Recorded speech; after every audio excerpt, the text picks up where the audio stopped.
On this video, we briefly take a look on the blend feature of Illustrator. For blend to work, I need two elements. For example, two lines. The blend will calculate averages for these objects. You can find it from Object Blend. I first go to the blend options.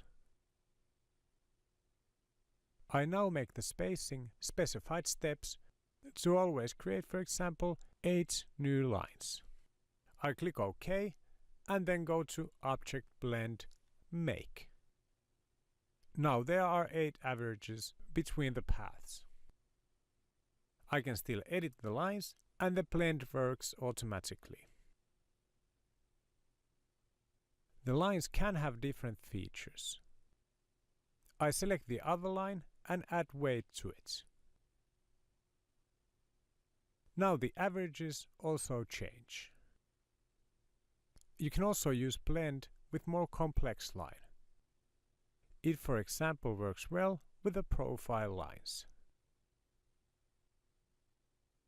But changing the weights will now break the blend.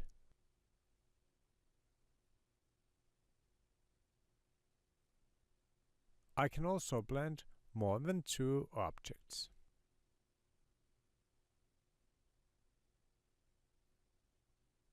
If I want to use the path for cross-hatching, I'll probably need a clipping mask with it. I create a circle on top of these blend lines.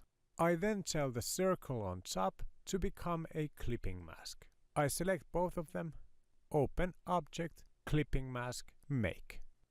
Now the blend group is masked by the circle.